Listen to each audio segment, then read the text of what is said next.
Hello, and welcome to episode 6 of Next Issue Everything Dies, a mostly Marvel Comics podcast. This week we talk anime crossovers, Agent Carter, Axis number 4, Deadpool's Art of War, and Rah Rah Rasputin, Russia's greatest love machine, and probably some other stuff. So enjoy.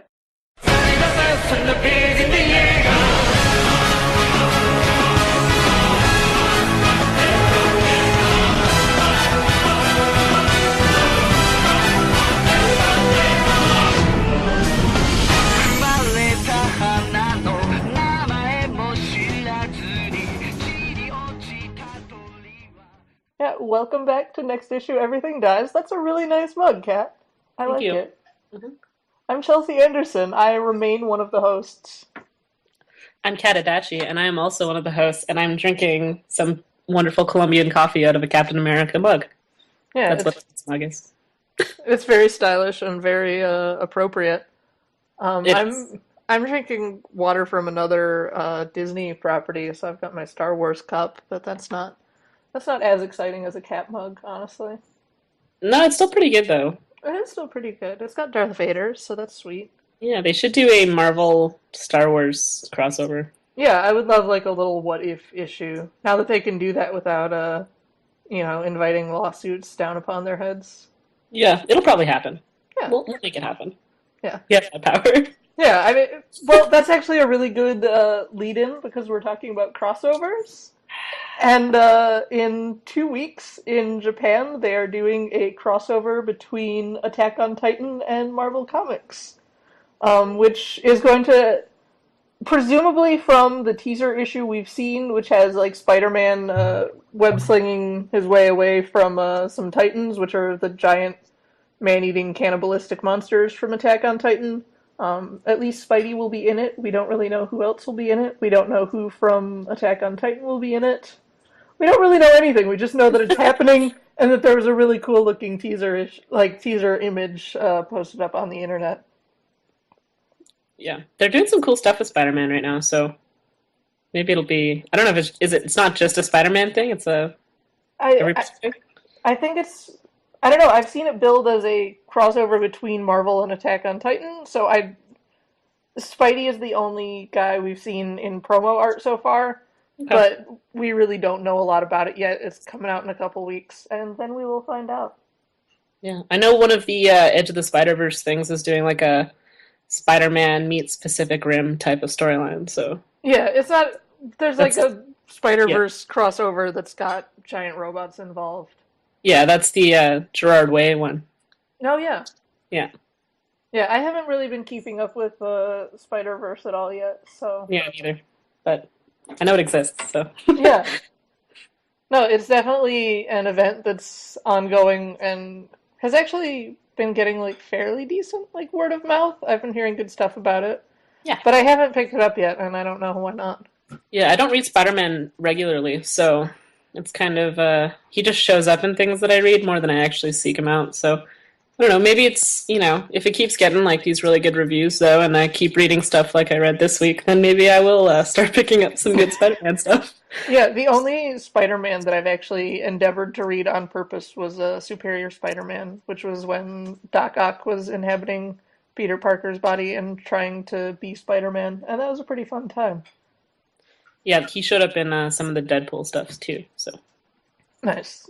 yeah, Yeah, that era is over now, so talking about it isn't entirely relevant. But yeah, I don't know who besides Spidey is going to be in this thing, but it should be pretty cool because Attack on Titan is pretty popular.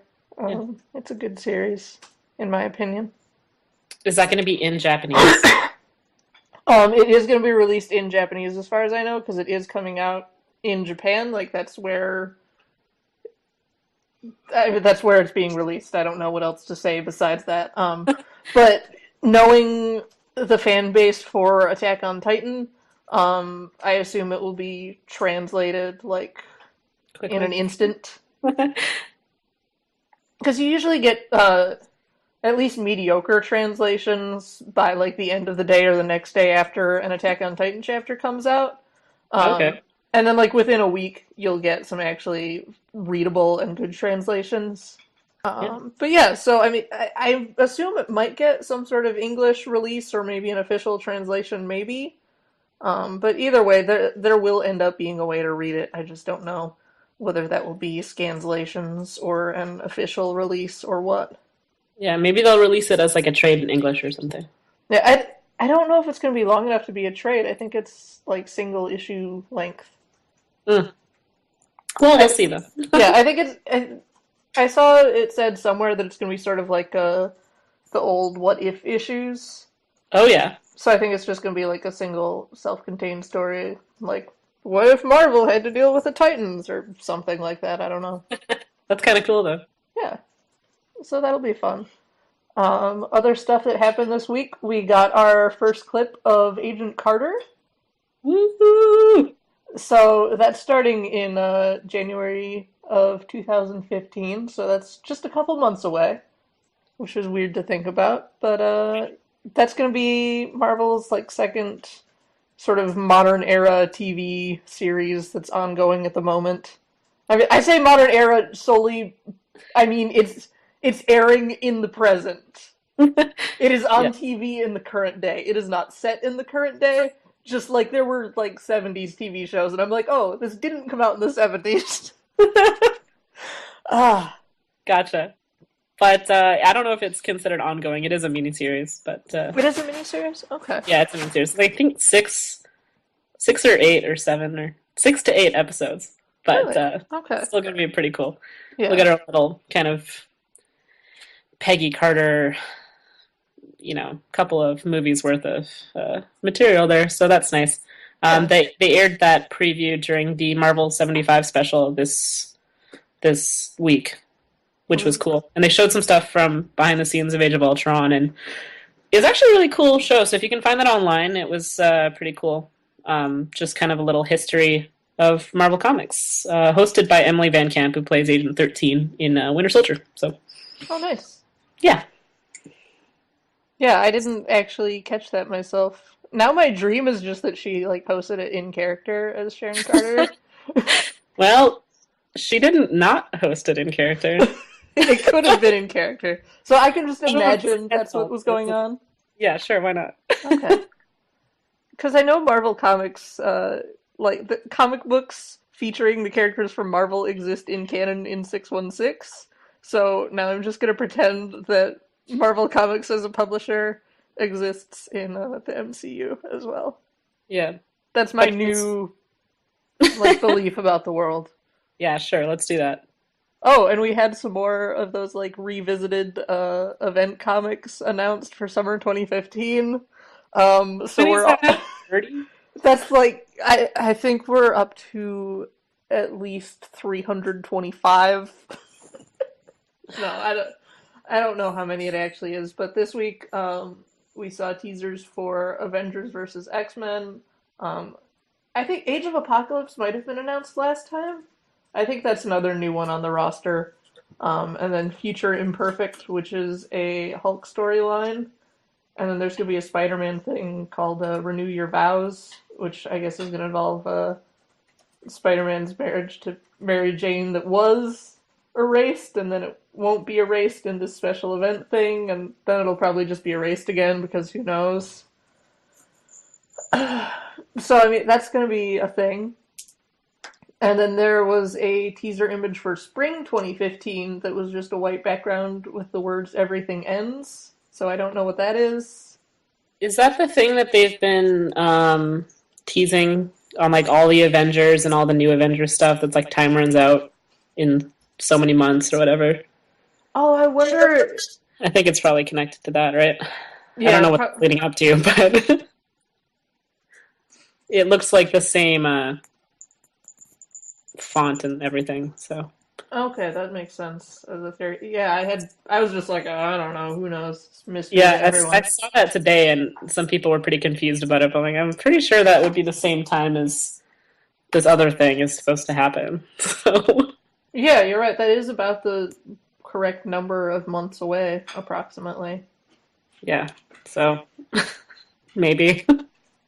Yeah, because what is it? November, December, January, February, March. Yeah, I guess that would land it in like April or so. Yeah, I think they're Would at be the like end of it the says Avengers storyline. yeah.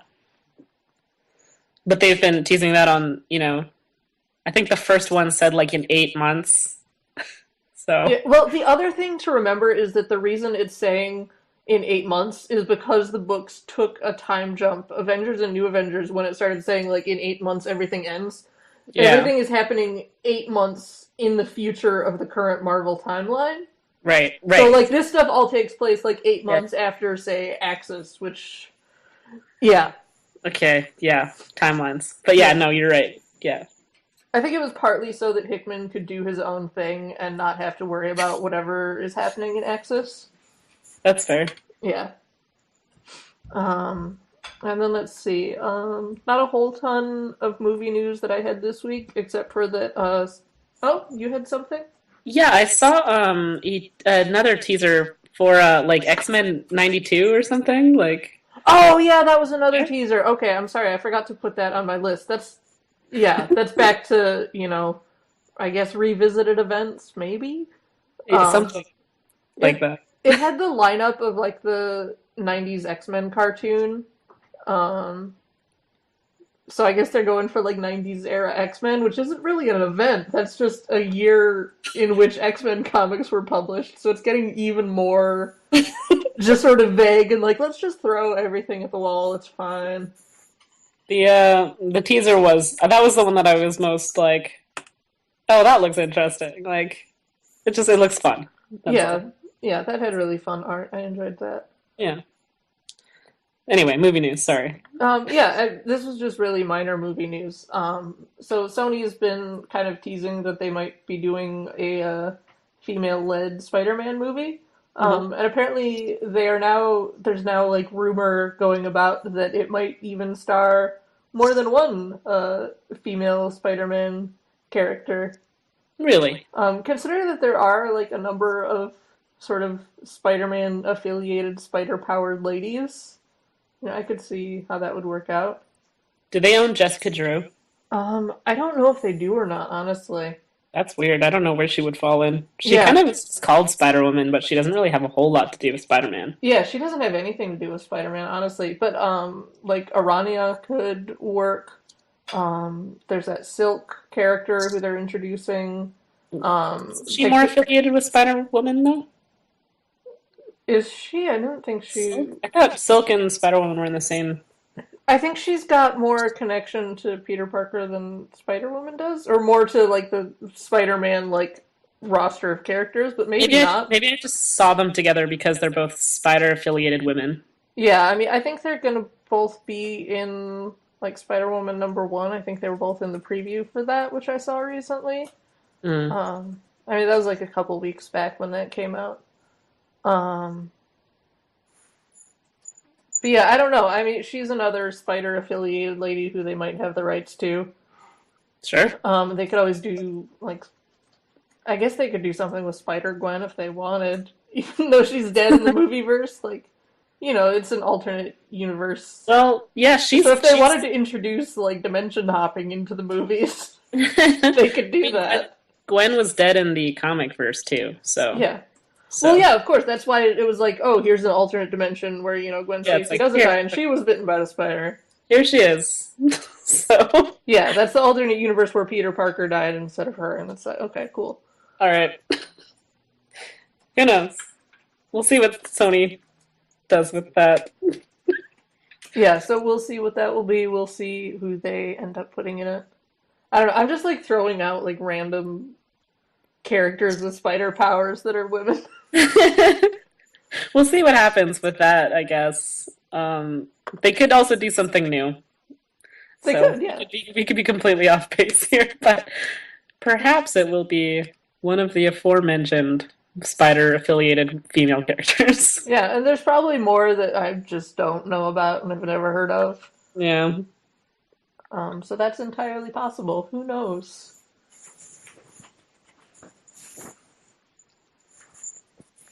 So yeah, I guess we already kind of touched on the fact that the 75th anniversary is a thing that's going on. And they had that 75th anniversary TV special.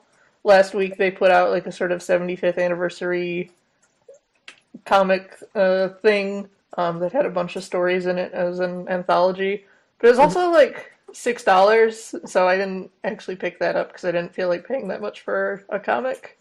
Yeah, and I saw a hardcover version with the same cover today. So Oh, I really? think they released another kind of thing today. Okay. But yeah, I Yeah. didn't buy it. So Yeah. But yeah, I mean, technically, it's not the 75th anniversary of Marvel Comics as a company. It's just the 75th anniversary of when it was a digest volume that was called Marvel Comics #1 that was from, a publisher that was eventually purchased by Marvel. Timely Um, Comics. yeah. Yeah.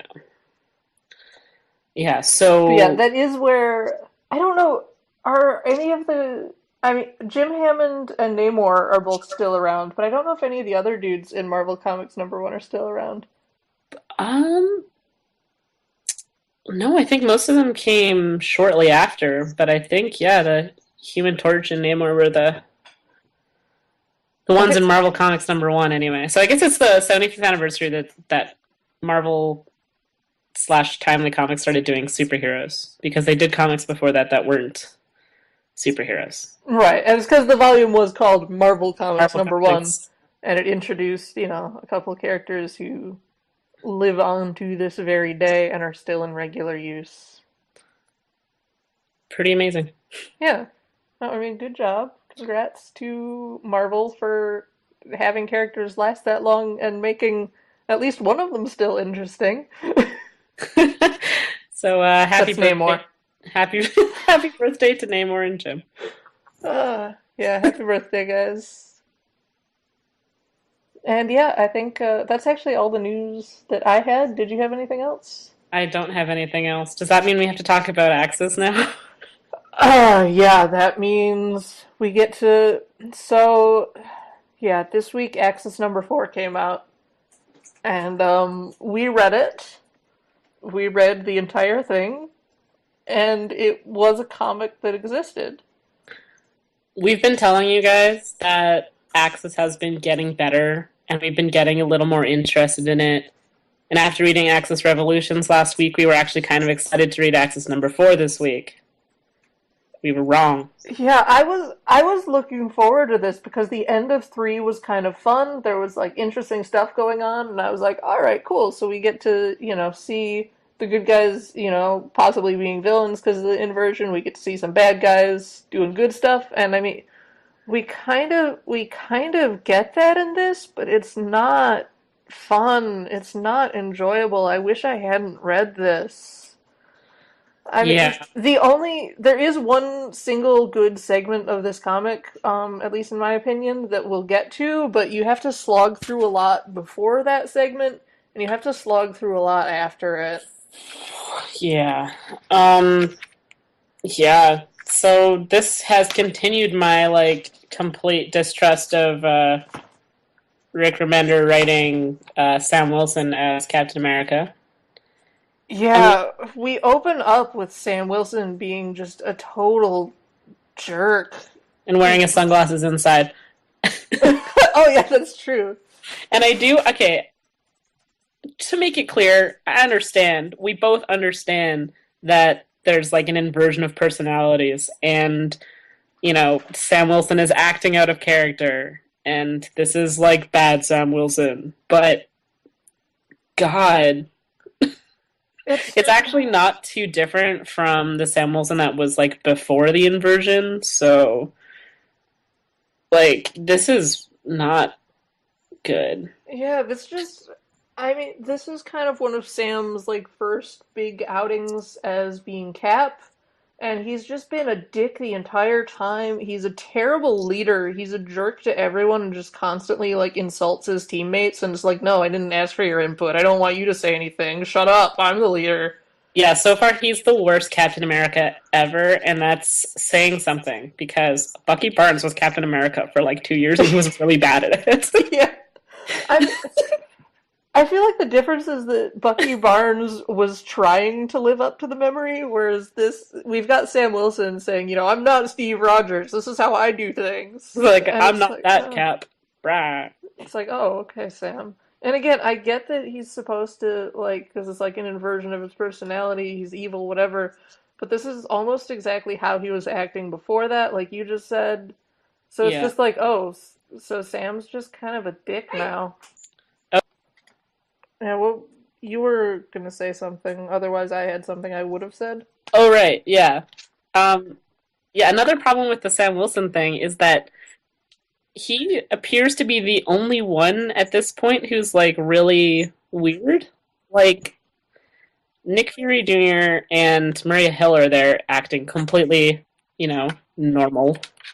And the Hulk is I not think a the only people I think the only people who were affected were the ones who were there, but then that doesn't explain Hulk.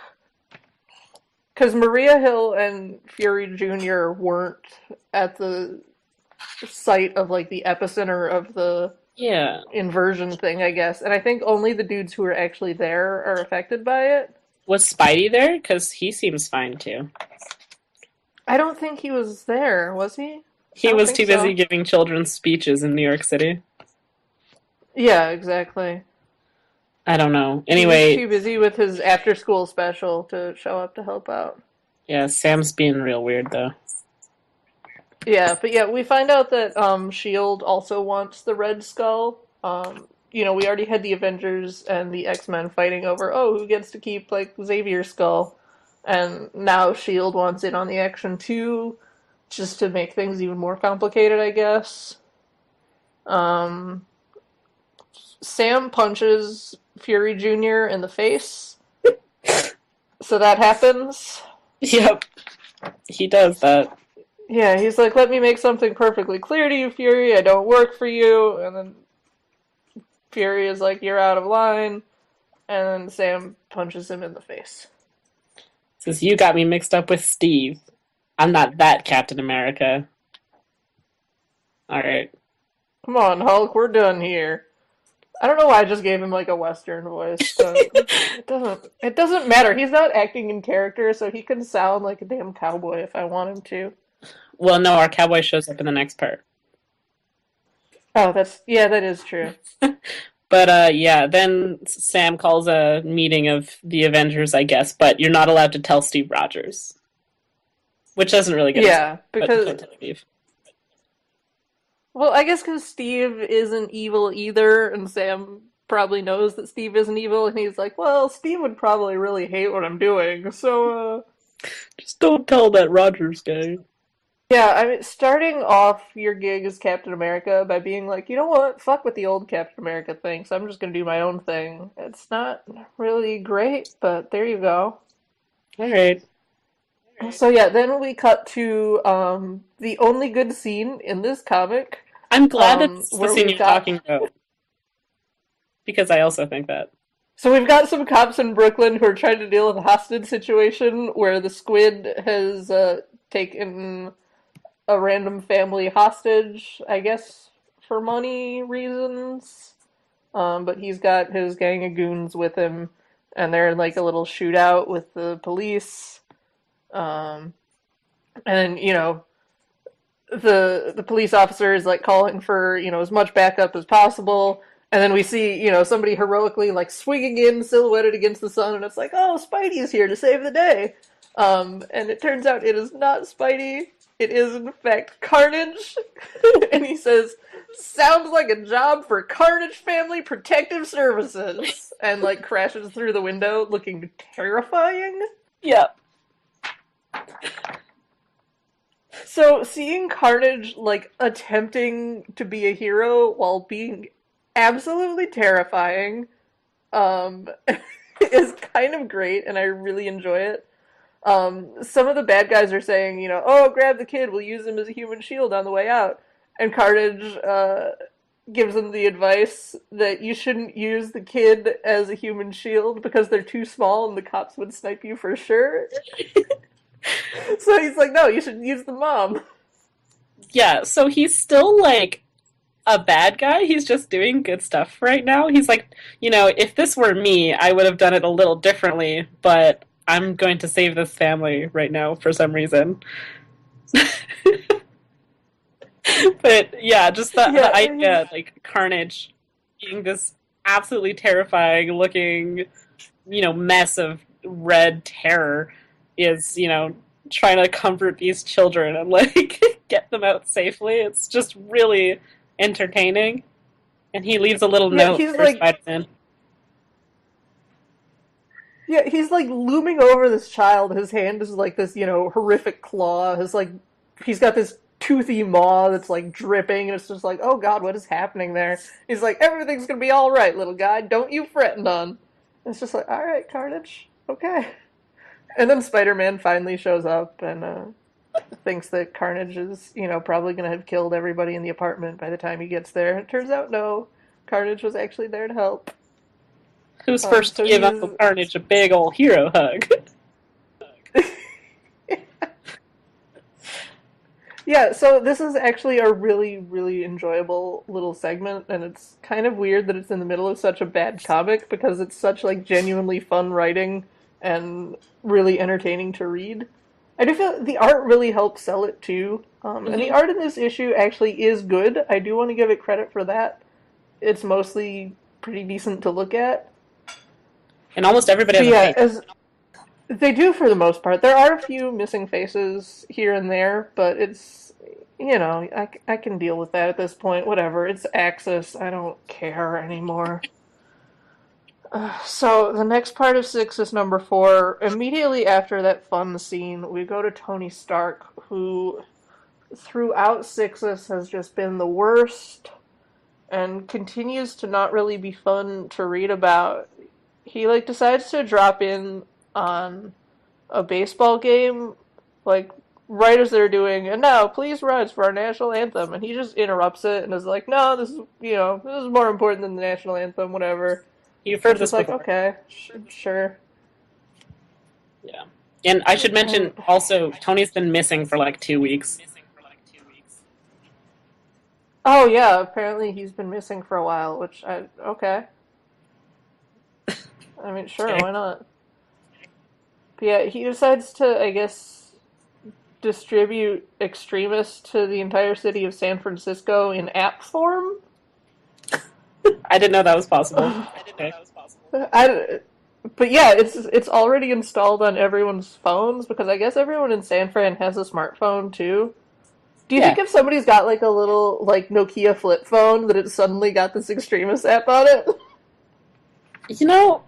Maybe. It is Tony Stark. He could probably. I'm just imagining somebody who's still rocking their Razor from 2007. And it's like, oh hey, I've got apps on here now. What is this? Yeah, and I think that's the most enjoyable thing for me about this concept. Thinking about people who don't have smartphones and how they would access this app. Yeah, which is not touched on in any way in the comic. It's just the only thing I like. I liked when Matt Murdock showed up for 2 panels. Oh yeah, Matt Murdock just glowers and says, "What are you doing, Stark?" But he doesn't interact with anyone. He's just kind of there. So I mean, that's okay. I just want to point out, it probably wouldn't be that fun to be Matt Murdock and go to a baseball game. Oh yeah. Listening to it on the radio, TV, I get that. But, going to the game. That seems like a really large area for him to try and use, his radar sense, I guess. Yeah. But, hey, maybe, he just likes the atmosphere. Yeah, and you can still hear, the roar of the crowd and, commentary and stuff like that. And he can... Well, you wouldn't be able to hear commentary. That's the problem. Oh, yeah. Oh. I haven't been to a baseball game since I was, 7. I go to a lot of baseball games. Okay, that's fair. I was gonna say that they show stuff up on the screens, and I was just like, wait, no, that's the exact same problem. Yeah. He still can't see that. It's still not gonna help him. Okay, so yeah, I know you want to talk about this. He's at a baseball game. I'm sure it was the best part for you. Oh yeah, what's really weird is I almost liked this part. At first, I was sort of like, okay, because the next part is the X-Men, and it's Storm talking about how, the X-Men need to stop fighting amongst themselves and like come back together again. Uh, and she's being kind of like mutant supremacist about it. But she's going like Charles Xavier is gone, Wolverine is dead, our numbers dwindle, our strength diminished as we splinter into warring factions of petulant children. We can afford this internal strife no longer. And I'm like, okay, this is kind of a cool speech. It's a little weird, but fine. It's fair. But then and she's saying like we will not fight one another while the humans kill us off. And again, I'm like, okay, sure. But then she's saying that she needs to take the fight, to the humans, that it's time we took initiative and strike first in the war they have waged on us. And, yeah. Havoc is like the dream of one people united on the earth is dead, and because he was the guy who was on the Unity Squad with the whole Uncanny Avengers and everything.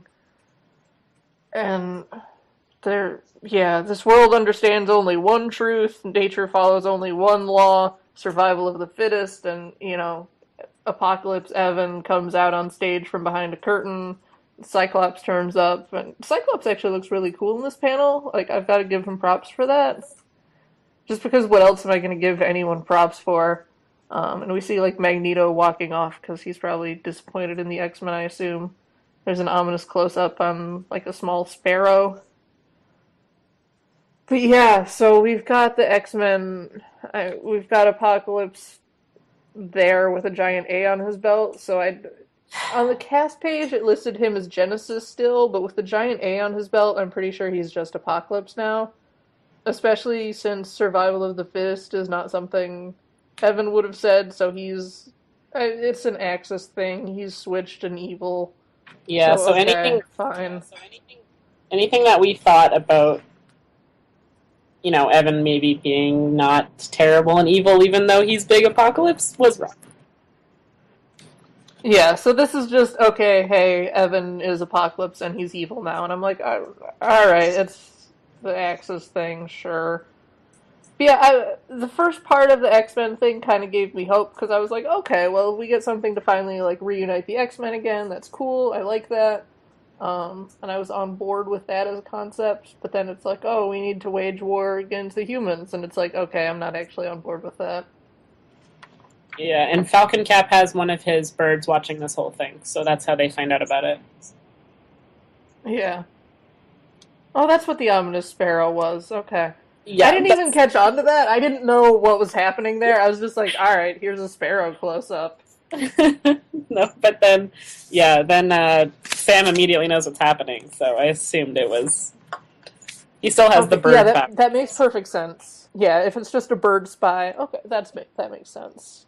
So yeah, we go back to Sam, who's been using his bird spies, and we see the Avengers gathered around a table, and for another Bearddar update, Stormwatch, Thor does have a beard in this issue. He's also got like a kind of wicked stash going with it. So we go back to Avengers. I don't know where they are, actually. I think they're in Avengers Tower. Yes, they're in Avengers Tower. Yeah, because stuff that happens later in the issue makes it pretty clear they're in Avengers Tower. So they're just like in a random room with a table in it that's in Avengers Tower. Yeah, it looks like it's aboard the helicarrier, that's all. Yeah, but it's not. It's Avengers Tower. Yeah. So, and then they're having their super secret meeting without the knowledge of Steve Rogers. Yeah, because, I mean, why would you tell Steve Rogers?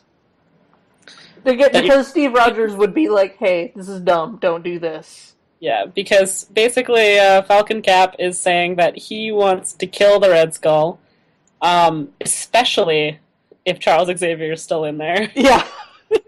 Which he wants to kill the Red Skull anyway, but it's a bonus if Charles Xavier is still alive in there. Yeah, I think solely because he like wants to upset the X-Men or something.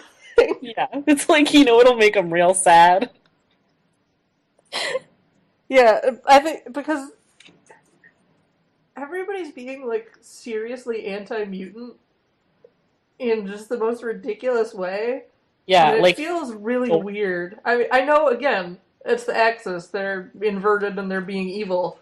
But it still feels super weird. I feel Because like an Scarlet Witch inverted is Thor right still there. wouldn't care about me. Yeah. I didn't even think of that. It's like Luke Cage just straight up calls them the freaks.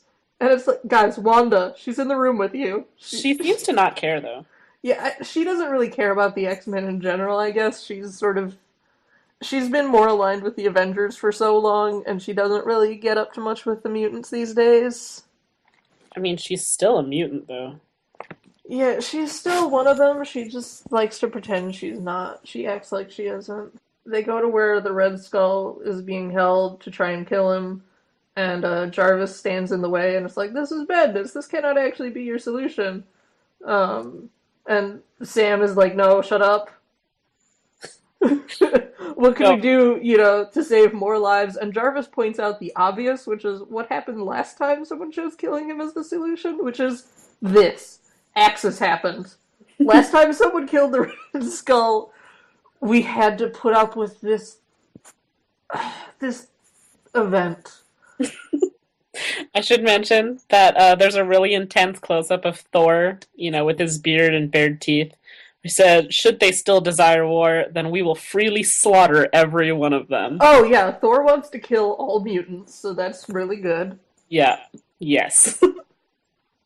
I mean, I guess you could kind of. No, never mind. I was gonna try and justify that in some way, but I can't. That's just terrible. So yeah, Jarvis is trying to stop them, and Scarlet Witch magics him out of the way. And it's like, we do not require your blessing, old man. And Jarvis is like, "Grog," as he gets thrown out of the way. Hulk is mad that uh, Wanda hurts Jarvis. Well, no, he's not mad because the Hulk's not mad at this Yeah, point. He's he's just sad. like he's sad Hulk, and he recognizes that Jarvis is his friend, and they shouldn't hurt Jarvis. And that Avengers don't kill people. That's sort of also a thing that Hulk is like, Avengers no kill. And it's like, that's true. And then Thor's like, we are killing today, you giant dullard. It's like, okay. Sure, Thor. And then everybody decides that the best, possible course of action is to attack the Hulk? Which, when is that ever a good idea? Well, mostly it just seems like Luke Cage thought it was a good idea. Yeah, but I don't feel like anybody else is really Yeah, I against mean, it. And because nobody Thor thought it is was the one who opens up threatening him. He's like, we are killing today. So either step the hell out of the way. yeah. Thor is threatening him. Thor is, totally on board with this attack the Hulk plan, I think. Yeah, so nobody thought it was a bad idea. Yeah. But Luke Cage is the one who punches him. So Yeah. and Hulk here's is... when we get to the real masterpiece part of this issue. Yeah. Because it makes Hulk sad. You wouldn't like when Hulk is sad. That's when Kluh comes out. Kluh, as in Hulk backwards. Puny Hulk is gone. Here's the Sweets. problem I'm the real deal. Yeah, so the biggest problem with Kluh is that Kluh was already a thing, and the thing that Kluh already was a completely different thing. Yeah. Kluh was a really silly thing from an issue that came out 3 years ago, so he's not an old, super obscure thing. I mean, it was a single random issue of the Hulk from 2011, but it was still 2011. It wasn't oh, here's something from the 60s everybody forgot about. It was, here's something from 3 years ago everybody forgot about, and decided to use the same name. And yeah, so Kluh is a giant black and red evil. He's the Hulk's Hulk, and he's evil, and yeah, he's Kluh. And Yeah. he starts punching Avengers, and Sam is like, Scarlet Witch, hit him hard, and then Kluh, like, ignores her magic, and something happens to Thor for some reason. And then Kluh just Uh, decides to, like, peace out. Like, he just jumps out. He, like, busts a hole through the wall and leaves, and everybody's like, okay, sure. Like, Wasp is like, should we go after him? And Thor's like, unless he stands in our way, let's stay out of his. So everybody just decides they don't care. he says he wants to bathe in the blood of the innocent and then jumps out of the tower. Yeah. Well, I mean, he's not gonna, like, die or be hurt or anything. Hulk can No, jump I from really mean, high places. it was just a weird, weird Yeah. thing to do. Yeah, I don't really know. I don't know why he was there, and I don't know why he leaves, and I don't know why Remender thought that Kluh was, like, a good or interesting concept.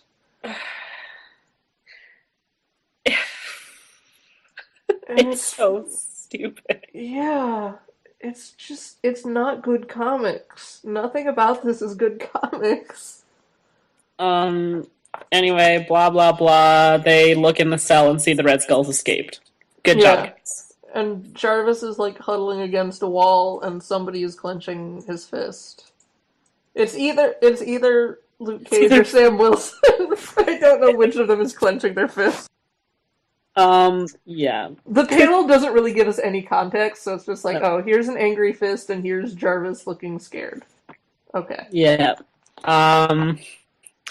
So the whole time that they've been arguing about where the Red Skull would be most secure, apparently the answer was not Avengers Tower. Yeah. I wonder, maybe Jarvis let him out because he knew they were going to try and kill him, and so Jarvis was hoping he could talk them out of it, but I don't... Or maybe they broke the door when Luke punched Hulk into it, and then like while they were like messing around with Kluh, he just like walked out of there.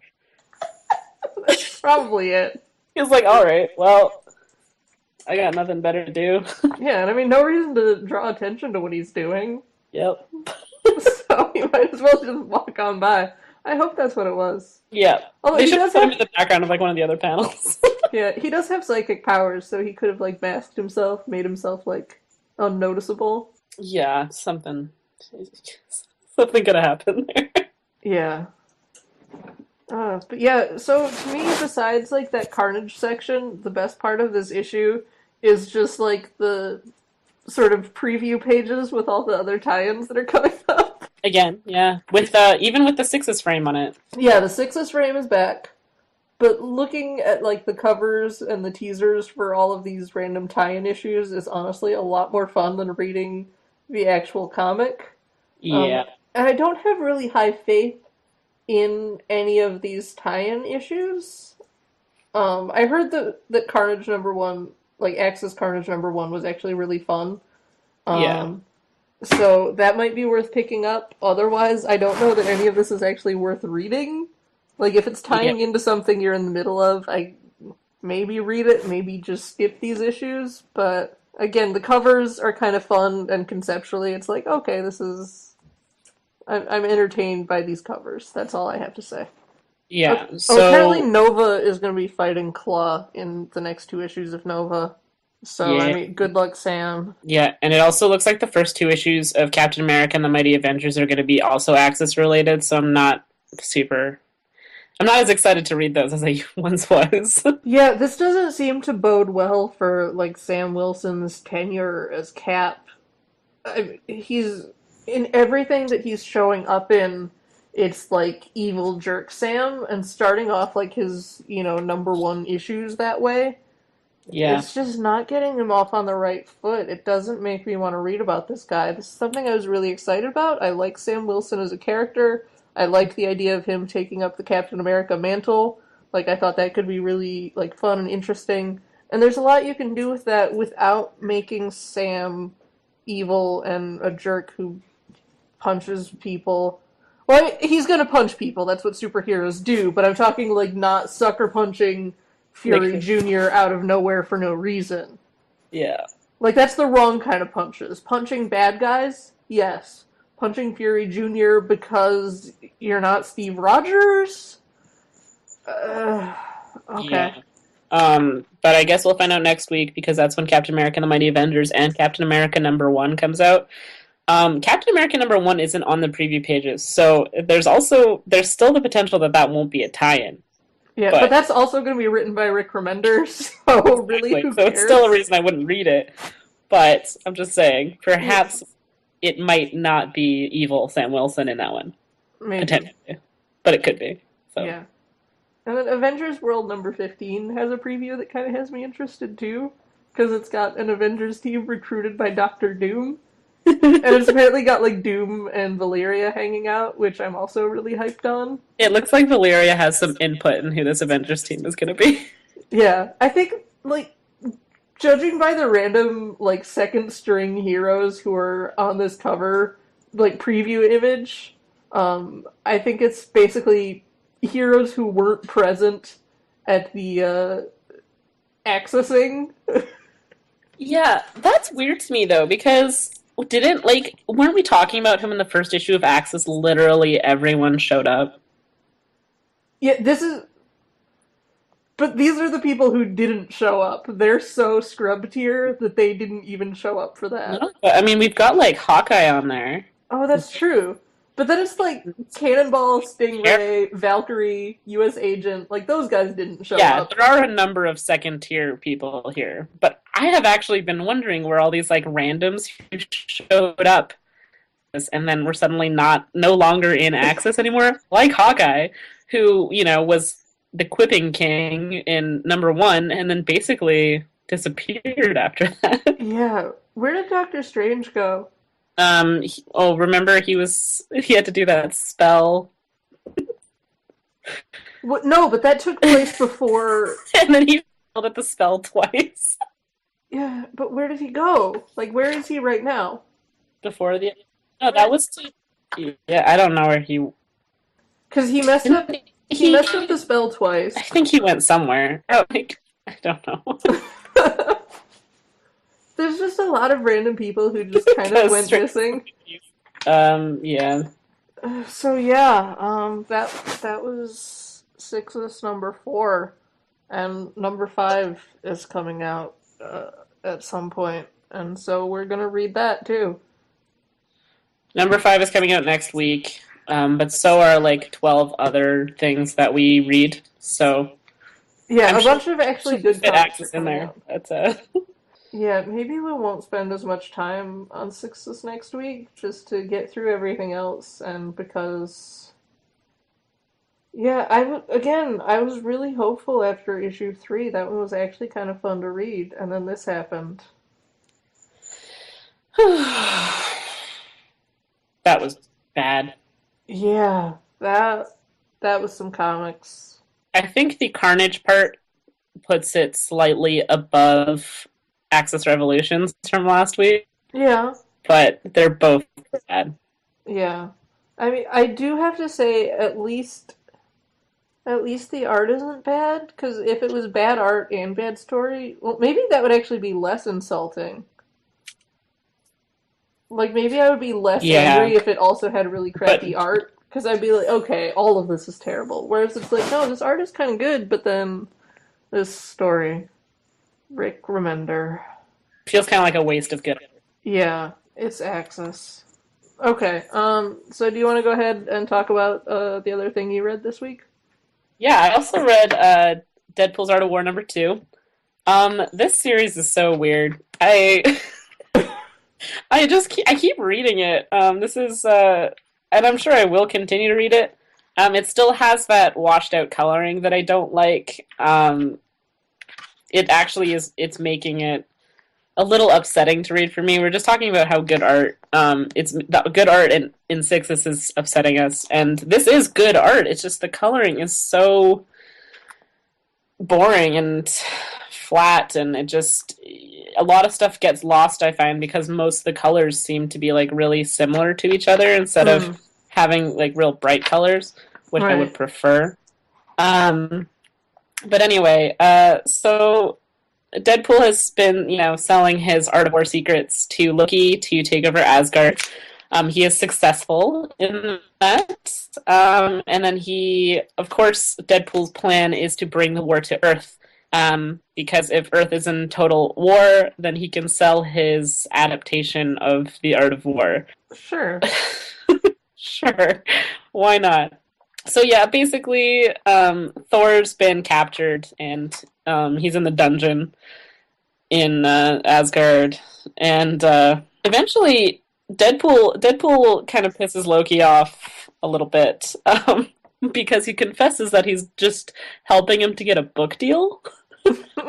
And then he's like, "Oh, I shouldn't have said that." And then they throw him down to the dungeon, but they like bring his laptop with him and like put it down like just out of his reach. But they like put it down nicely. They don't break his laptop or anything. They just like put it a little too far away for him. Oh no. So he's... I have a question. Yes. Why is Loki offended by this motivation? Like, what about that upsets him? Because he realizes that he's been manipulated, and you can't manipulate the trickster. Yeah. Okay.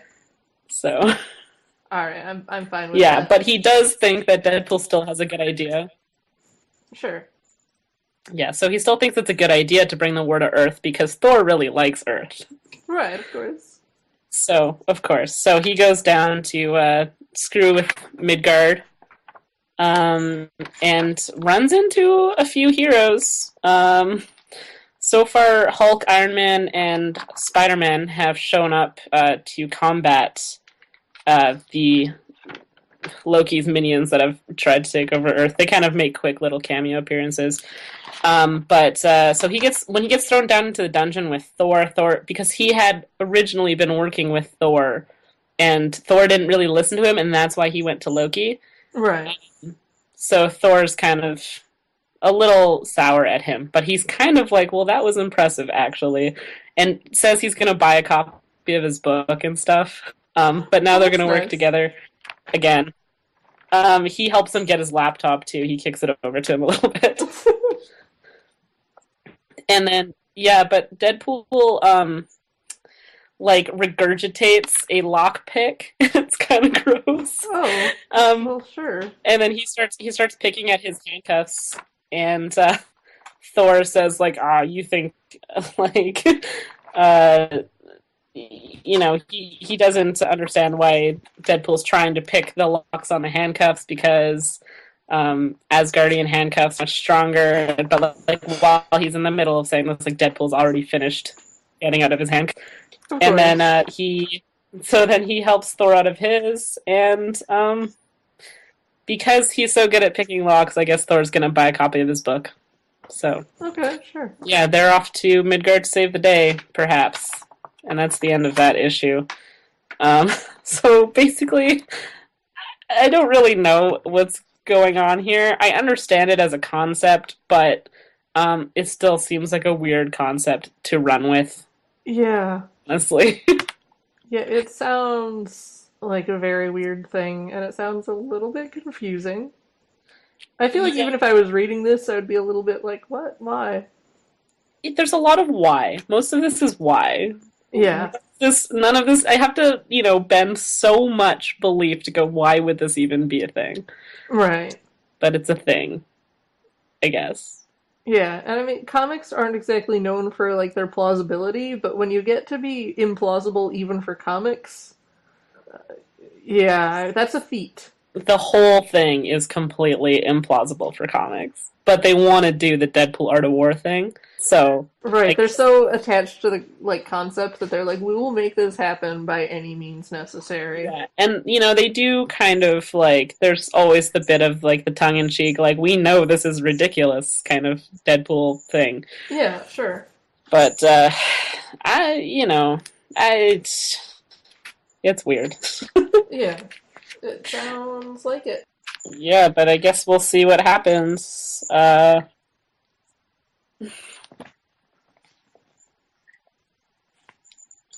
is the next issue just coming out, like, next month, I assume? Yeah, I think it's a monthly. Okay. Yeah. Or maybe 2 weeks, I think, maybe. Oh, okay. I don't know what longer. the schedule is. I assumed you would know because you're reading it. Yeah, I don't actually know, though, but I think maybe in a couple weeks, so. Okay, nice. Yeah, this was a really, really slow comics week. So I ended up picking up something that came out last week.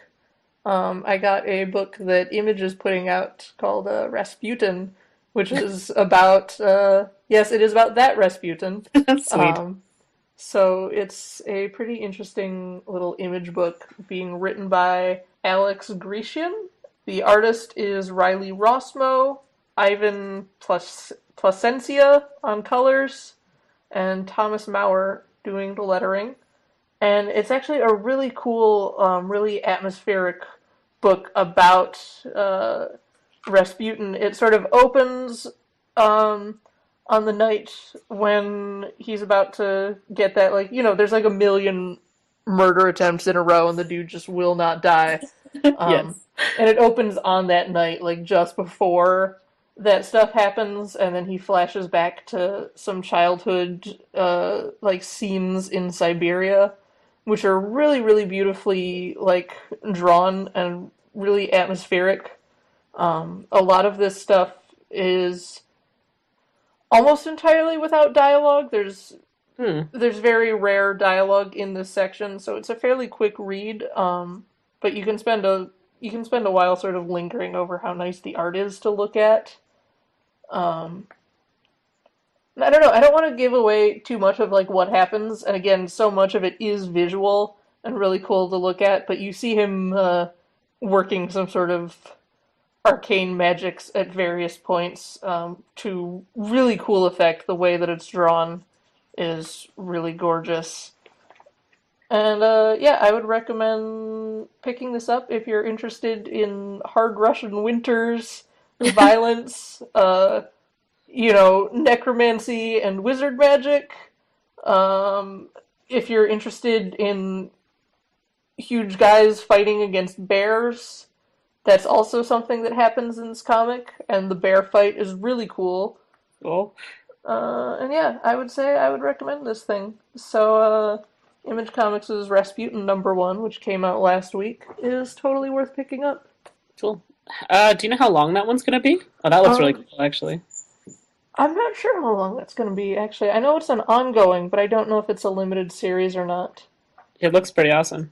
Yeah, but on the back of it, it's got like this sort of, I suppose you could call it an epigraph. It's when the legend becomes fact, print the legend. Um, I guess because so much of like Rasputin's life has become like incredibly mythologized, Yeah, man. and it's sort of even a retelling of the sort of mythologized version of his life, Yeah. but it's being depicted in a really cool way. And again, like I can't speak highly enough of the art because I really, really enjoy both the line work and the way that works together with the colors. Yeah. That sounds like something I would be interested in. So, sure. Yeah, it is a good comic, and again, because so little came out this week otherwise, that's why I've sort of gone back to something from last week. Yeah, next week will be a huge week, and we'll have a lot to talk about, including more So of Axis. so much to talk about next week. But all of the things you're talking about, Rasputin, about hard Russian winters and violence and fighting bears, yeah.